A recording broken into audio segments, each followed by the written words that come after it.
everyone, welcome back to another video. This is Julie Kim and I'm a graduate of USC and Harvard University and the founder of Passion Prep. We mentor and coach high school students to get accepted into their dream colleges using their passion, strength, and true potential. So when I was in high school, I would always try to calculate my chances of getting into my dream colleges. And I was always wondering, like, why is there not a math formula where if I punch in my GPA, my SAT scores, and what I did for my extracurriculars, I would at least know what my chances would look like. And I also see a lot of high school students, even today, doing something like this or trying to figure it out. So if you go on Google or any kind of forums, students are always trying to search, like, what are my chances of getting in? And so if that's been your case, then you're going to love today's video. So there is no math equation that you can use to calculate your chances, but I tried my absolute best to give you some sort of a way to measure your chances of getting in quantitatively. And so let's go ahead and get started. So I like to look at this as 3 categories. And so I'm going to give each category 33.3% for each category. So the first category that's going to take up 33.3% of your chances of getting in is going to be your GPA, SAT or ACT scores, number of honors, AP, and IB classes you took starting 9th grade all the way till your 12th grade. So this is your quantitative measure. And so this is going to take up a huge chunk of your chances of getting accepted. But know that I did not separate GPA and SAT scores like I used to, because a lot of colleges don't require SAT and ACT scores anymore. And also we do want to merge all the numbers and GPA into one category. The good news is that that gives you, almost 66% to work on other parts of your application that could truly help you get accepted into your dream colleges, even if you feel like your GPA is not where you want it to be. That's not to say that you shouldn't try hard, you shouldn't, study and get good grades, but that just kind of lets you know quantitatively where you're at and what your chances will look like.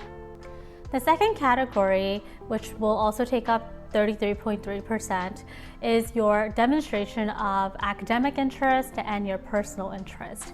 When you apply to colleges, they will always ask you in one of their essay prompts, why do you want to come to our school? Why do you want to pursue your academic interest? Tell us about your hobby or personal interest that is outside of your academic interest.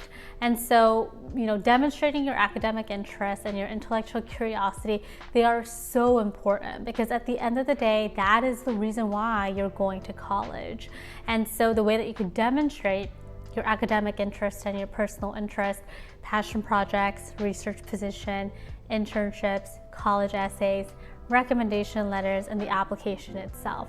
And so we don't want students to do too many generic activities, because that's not going to help you stand out, but we want students to have a good balance between a couple of clubs that you could participate on campus, but then you also want to do things like passion projects that's going to really help you stand out, just because the acceptance rates are incredibly low.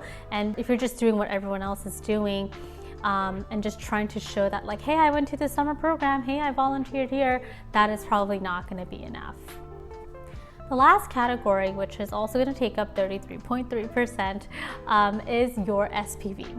S stands for strength, P stands for personality, and V stands for your values. Colleges release a an annual report of what is it that they are looking for in a really highly qualified applicant. And for one of them, they are always saying that we want to see your character and personal qualities. So if colleges cannot identify your strength, your personality, and your values as an individual, it's going to be really hard to get accepted, even if you have the straight A's, the perfect SAT scores, and all the passion projects and everything that you did, because at the end of the day, they want to get to know you. This is a human to human process. And so if you're trying to just show and do as much as possible, but then at the end of the day, I don't know who you are, what is your strength, what is your personality like, then it's really hard for them to say yes to you. And so that's another huge chunk that people don't really think about.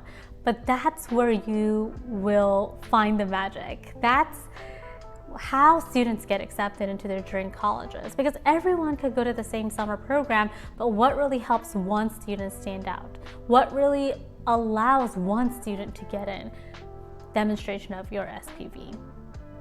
I hope that you found today's video helpful, and if you want more guidance and mentorship and coaching revolving around your college admissions journey, I highly recommend that you attend our introductory training at passionprep.com/masterclass. And if you want more individualized support inside our Passion Project Bootcamp program, you can also check out the enrollment page at passionprep.com/bootcamp. I'll be back here with another video very soon, and thank you so much for watching. Bye!